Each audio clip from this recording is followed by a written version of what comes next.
Hello, I'm Em. I'm a fitness and nutrition coach, and I work with Vic for anyone that doesn't know us. And I will let you introduce yourself, Vic. Yeah, well, I'm Vic. Ta-da. Also a fitness and nutrition coach, and I work with Em. But also, as of quite recently, Em is also now my coach. So we have a different dynamic, as well as having been friends for. I was working this out nearly a decade now. Gosh, it only feels like yesterday. Only feels like yesterday. And dare I say, like the gym or fitness was a kind of one small way that we connected fairly early on. But yeah, Definitely. And a reason that we're here today as well. So we having this chat very last minute, off the back of a post I put on social media a couple of days ago about PE classes and really prompting people to consider how their experience with PE at school may have influenced their relationship with fitness and their own body image later in life. And I was quite open about having my own experiences and my own views on that. And for me, I think it had quite a negative impact for me, which was something that really resonated with Vic. I received a lot of interactions off the back of this post as well, with mixed views, which we're going to share some of those today. But we just thought we would jump on and dig a bit deeper into this and have a conversation about it. So I guess I just want to start it by asking, what was your experience of PE like when you were at school? well, mine was pretty poor. And I think what I loved about you doing a post about this was that I think for both of us, it's created a curiosity around other people's experiences as well. Because I think there was part of me that was hoping that yours and then subsequently my experience weren't necessarily completely atypical. Um, but yeah, mine was like on the main pretty crap for several reasons. I'm not somebody that was ever going to excel at any particular sport. I think because I just didn't really enjoy it. I kind of ended up a little bit on the sidelines for the most part. Um, I did an awful lot to get out of PE and games at school because I was really good at like telling tales and telling stories and like, oh, I can't do it this week because of this. I would come up with some absolutely belting excuses. I'm ashamed to say I probably used period like more than 100 times. As an Constantly excuse. menstruating.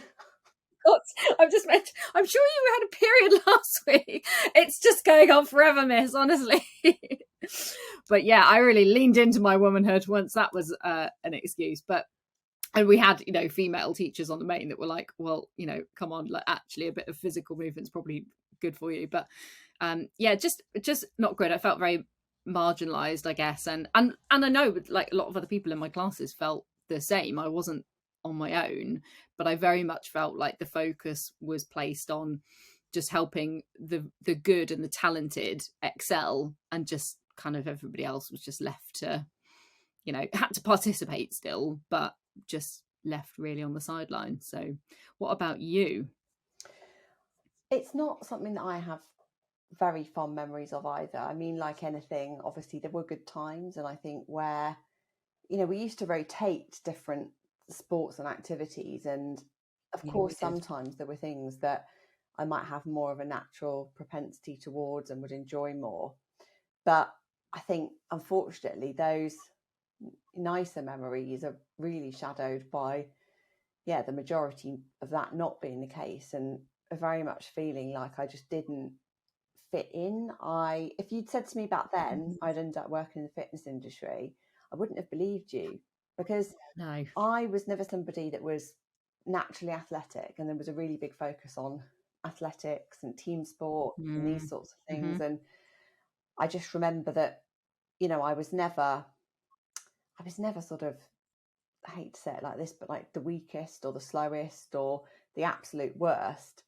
But I was more down the bottom end, I would say. And I didn't like the fact there was a lot of focus placed on competition, which I think if you're somebody that's good at something, you're going to thrive Oh, off of that, course, you love it. find it quite Yeah. aspirational. But if you're not of that kind of nature, that can be very marginalizing. And the stress of Mm.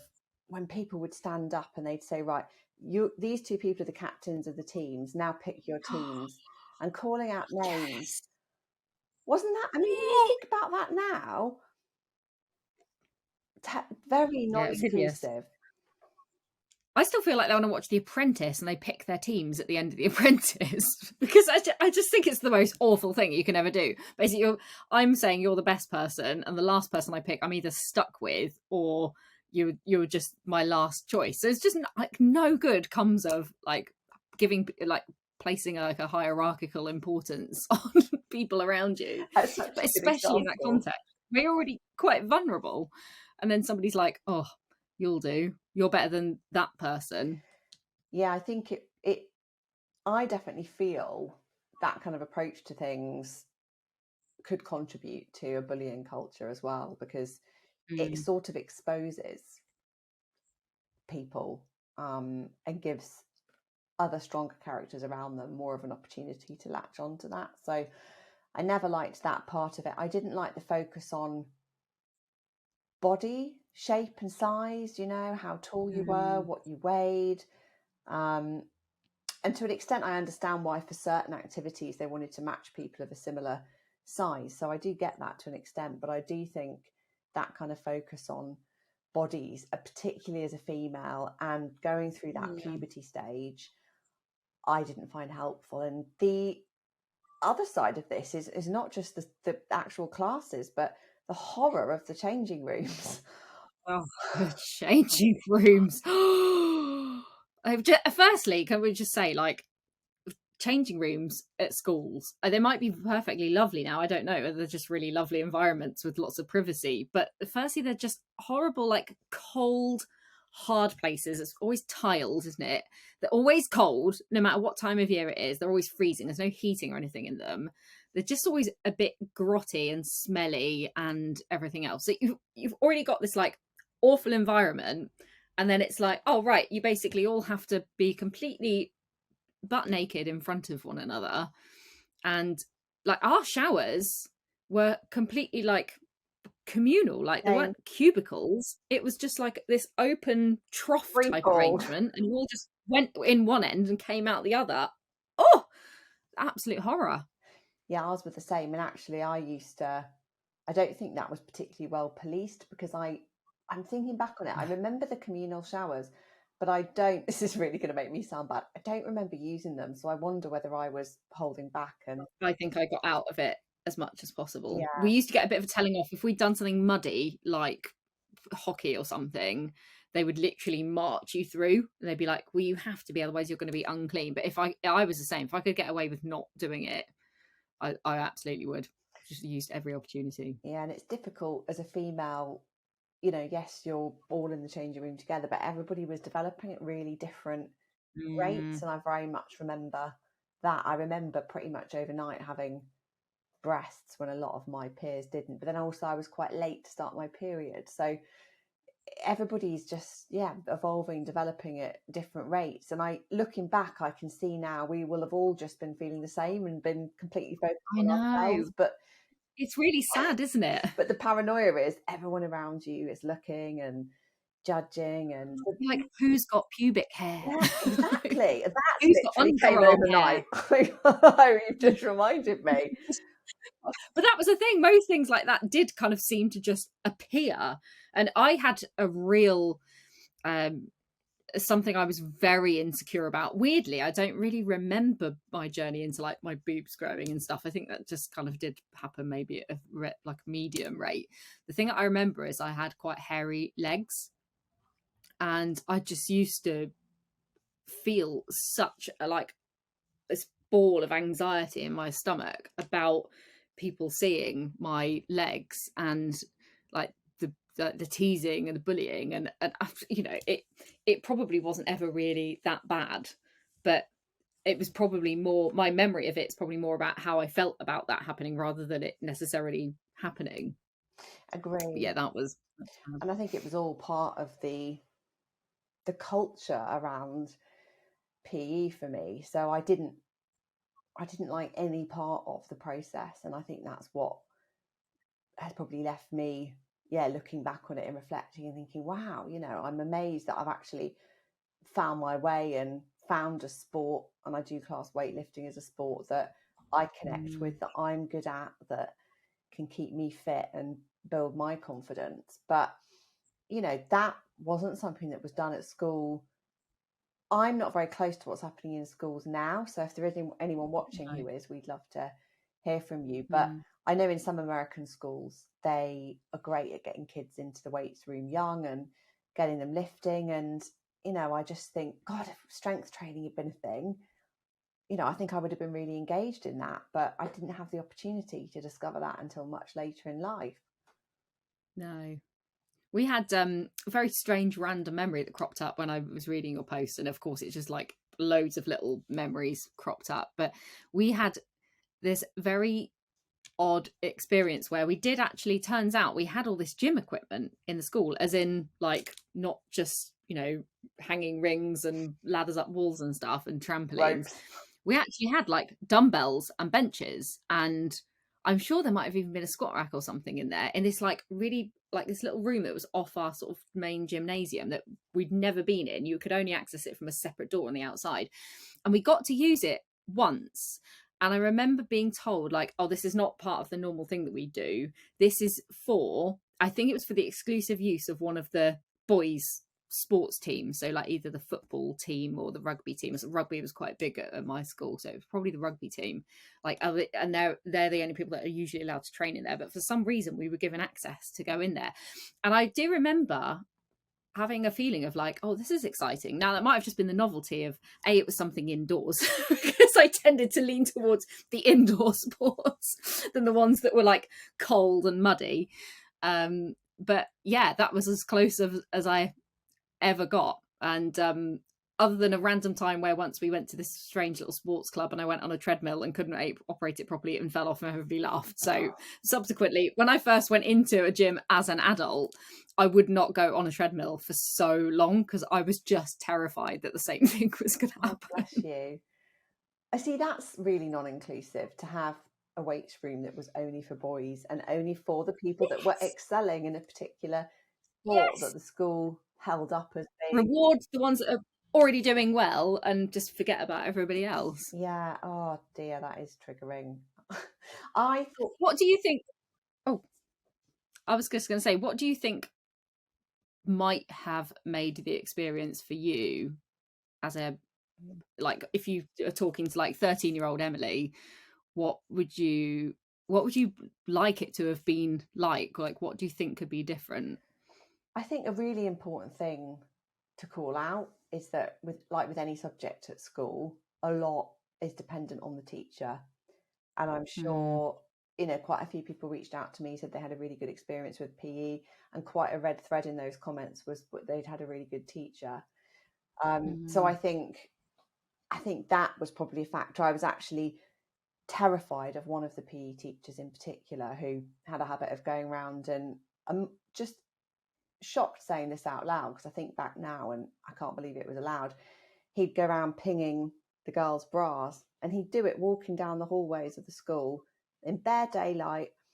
And I look back now and I think, I cannot believe that a blind eye was turned to that. So he didn't actually teach my PE class, but again, he was then connected to that, and I was terrified about that. And I'll never forget being alone with him in the cloakroom once, and him sensing I was scared and deliberately scaring me and chasing me into the girls' toilets. So I think I've gone off on a tangent there, but I think the teacher's important, and the teacher being somebody that would want to lean in and find ways to engage the students that weren't necessarily the really athletic people that were thriving off it, and look at a way to make it more inclusive for others. It's like us as coaches, there are so many different ways to exercise, and there are so many different ways of doing a specific movement and modifications that we can give people, and ways that we can make it more accessible, or ways that we can increase the difficulty or the intensity depending on where somebody's at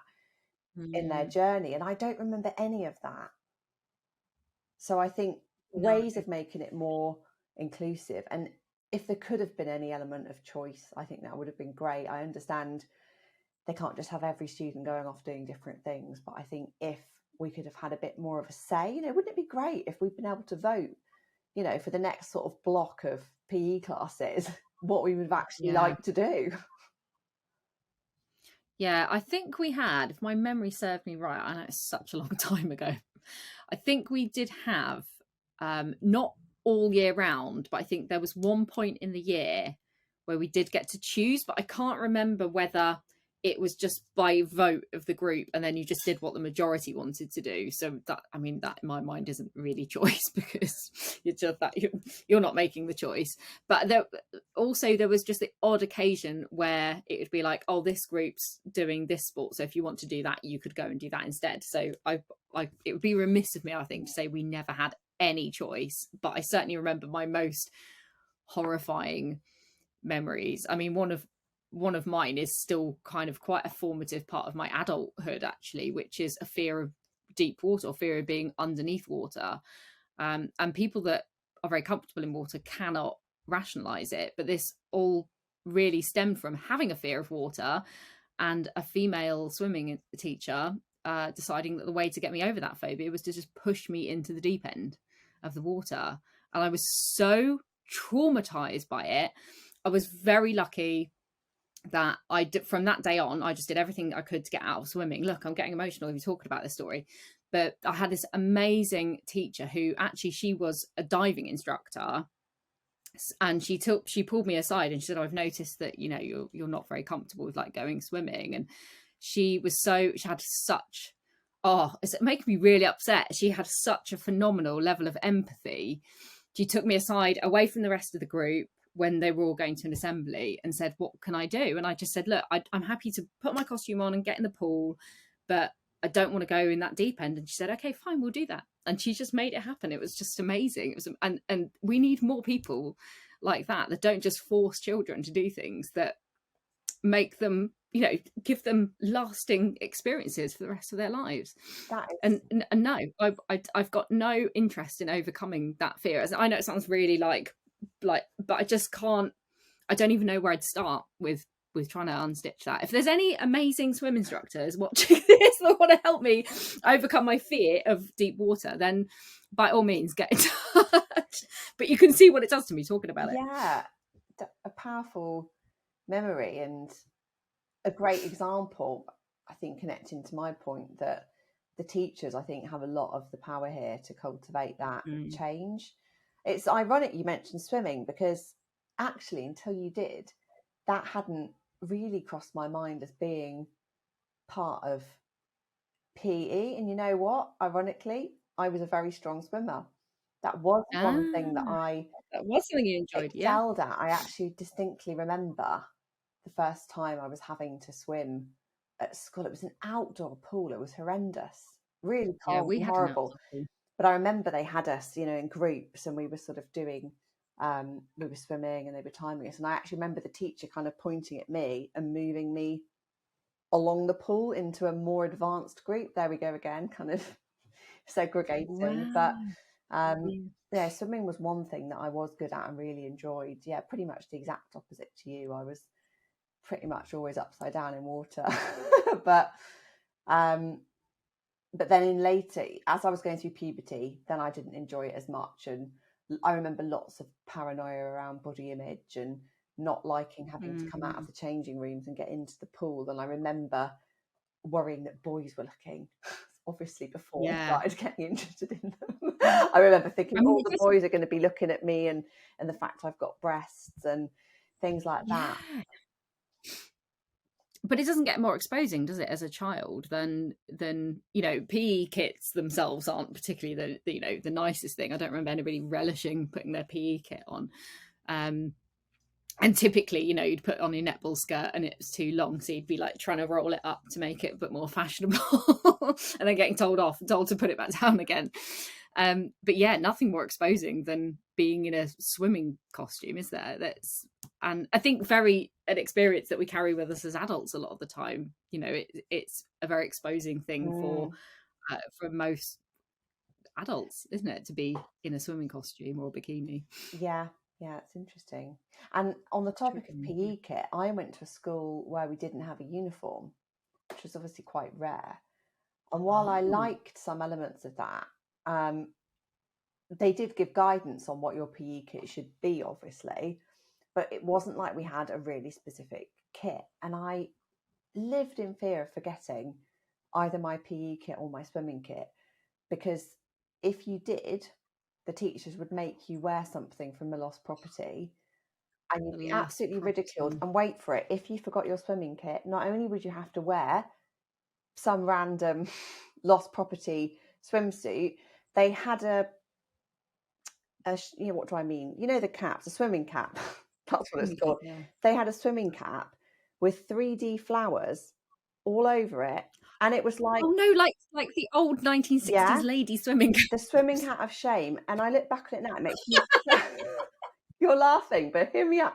It makes me so angry because it was a form of bullying. That it's like punishment. It was a punishment, and I've got a vague memory. I think I forgot mine once, and I was so immaculate, and I think I forgot it once. I can totally imagine. I think I cried to the teacher, and I think they didn't make me because I wasn't a repeat offender. But I was like me scared. I was so scared of it, and I look back now and think, well, that wasn't fostering the right culture. That you know, we were really scared that we were going to get called out and look silly. And when you relate it to body image, they were sort of making people look physically silly and be laughed at by their peers to try and scare them into not forgetting their kit. I just don't get the logic. And I would really hope that style of teaching isn't something that is like happening now, maybe in smaller pockets, but I think that was just the norm of teaching, you know, at the time where we were at primary school, secondary school. I don't think that's necessarily so much the case, and I'd hope not. I thought we could look at I thought we could look at some of the comments people sent through, because they were quite interesting. So in terms of, I asked, you know, what people's memories were. So we have people who very much feel like we did. So just to read one out, all so negative. She's punctuated it. Bleep tests. Oh my God, I hated the bleep test. Oh, the bleep tests. I forgot about those. Park runs. Mixed swimming. That's interesting. And being picked last for teams. Another, these are all female, and incidentally, felt stupid and made to feel stupid if I couldn't do something. Hated my body, and my height was relentlessly mocked. Wow. Not entirely inclusive, with a sad emoji face. And I was picked on by the sporty girls, so I wrote sport off as not for me for many years. Humiliating, anxious, disempowering.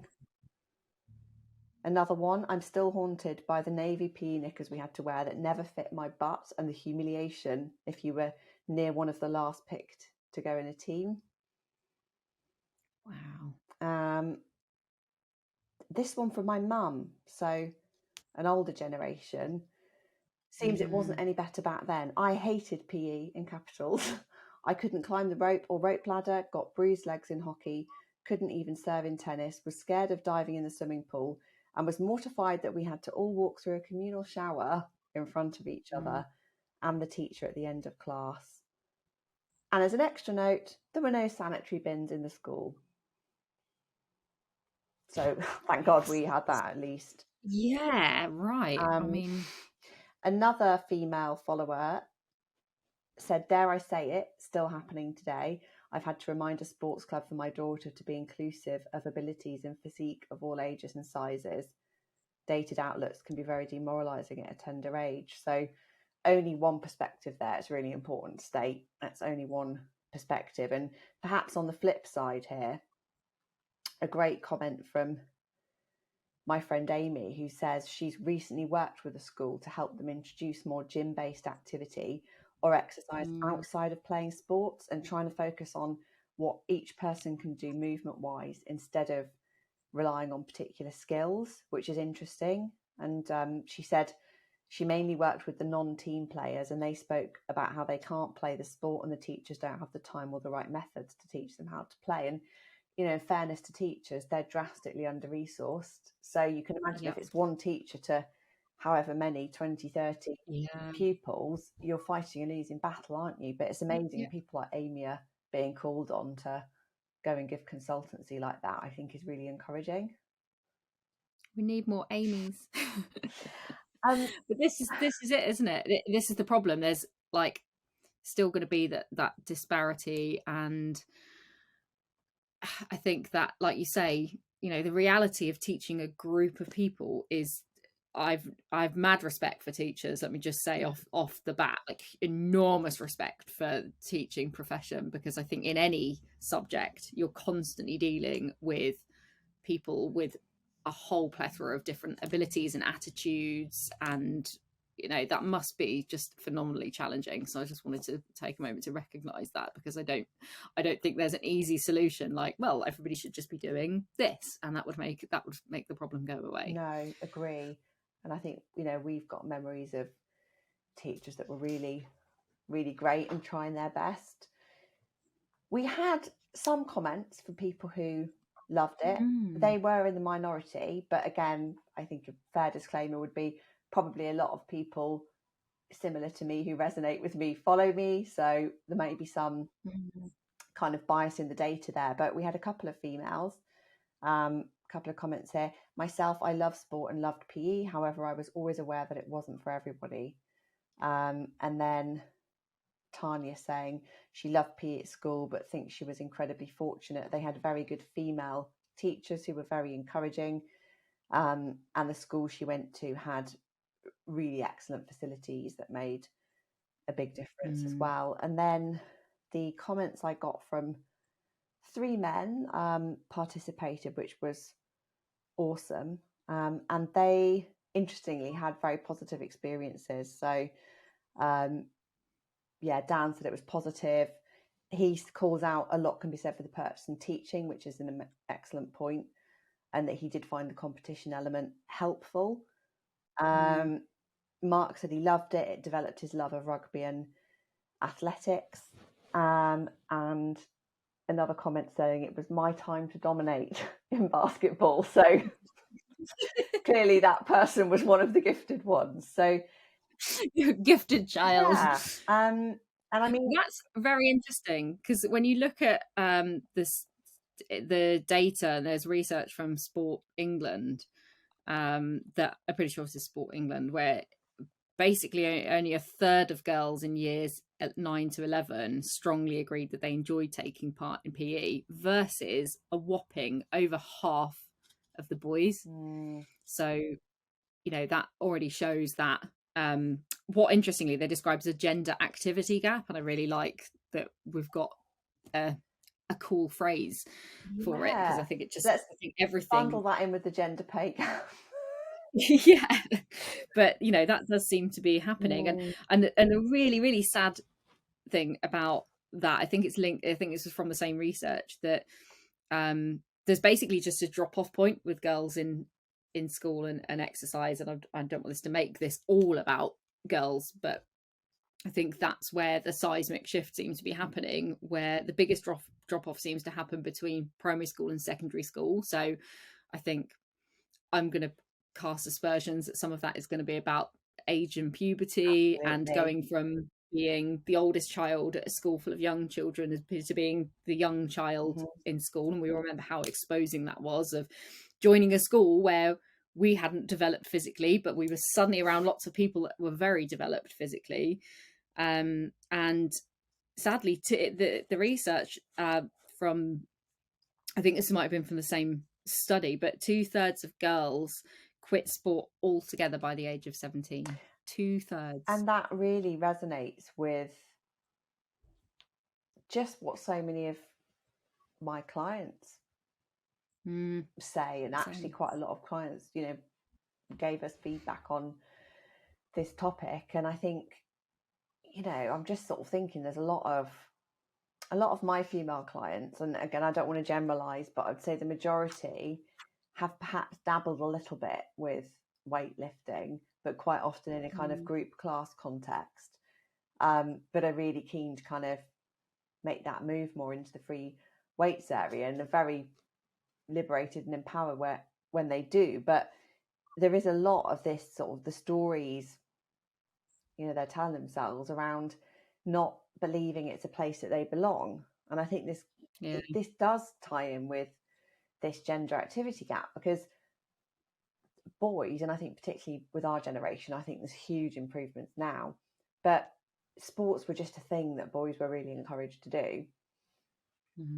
and not so much girls. And so I think that contributes to it as well. And then if you're having a horrible experience and you're going through puberty and there's all this kind of shame attached to your body and those changing room moments and everything, I can completely understand why it would turn people off and could create quite a negative relationship with fitness and body image.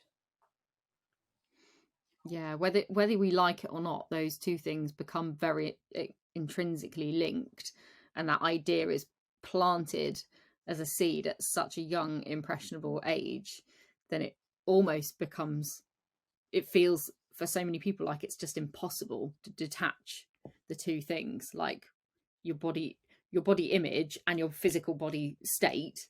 So the two things, the kind of more how you view yourself and what you physically look like, and just fitness and activity and sport. And we know there's that bias that still exists, that we just, well, say we in the global sense, that society still looks at somebody in a smaller body and assumes they are fitter or more athletic or more active than somebody not in the same type of body. And it like, to me now, it just seems like awfully outdated to just have that assumption. But I think again, it's planted, that seed is planted super early. I mean, going back to that comment about inclusivity, we had school uniform, and we had school PE kit, like regulatory PE kit.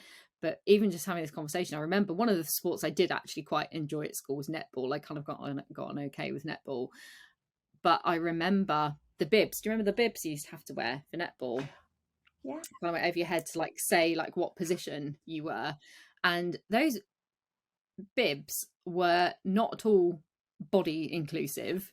And they're so the girls that were maybe a bit more developed or were just in a slightly larger body that couldn't accommodate the bibs were told to just like shove it in like in the back of your skirt instead, then, instead of like somebody thinking, okay, there's a problem here, and maybe somebody did, and I'm just not aware, somebody was really campaigning to make that kind of, you know, that kit more inclusive. But again, another thing that's like, oh, you're standing out because you can't actually get that bib on, so you've got to kind of put that somewhere else. It's just another isolation, isn't it? And like almost like a humiliation, like, well, it's like a punishment.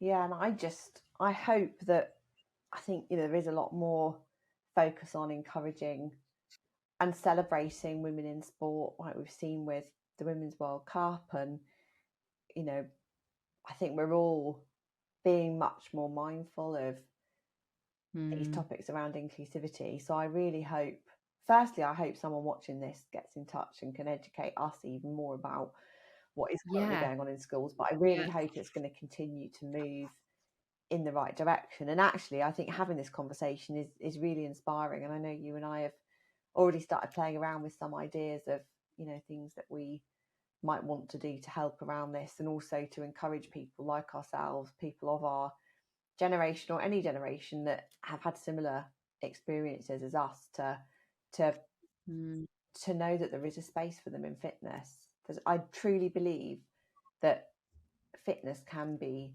something that everyone can connect with, but it's like anything, you just have to find the right way and the right thing for you. 100%. Yeah, I completely agree. I think it goes back to that feeling like there's more inclusivity. It's trying to break the shackles of what a lot of us seem to feel at school. So feeling like there's inclusivity and feeling like there's choice. So feeling like we can find something that we like doing, or we can find a way to enjoy something that we don't necessarily think we're going to enjoy through, you know, through whatever means, whether that's going to the gym with a friend or having a coach or, you know, whatever it is. There definitely is something in that, just having the freedom to choose to want to do it, I think is just massive. Yeah. And on that note, that I don't think we can say anything more inspiring than that.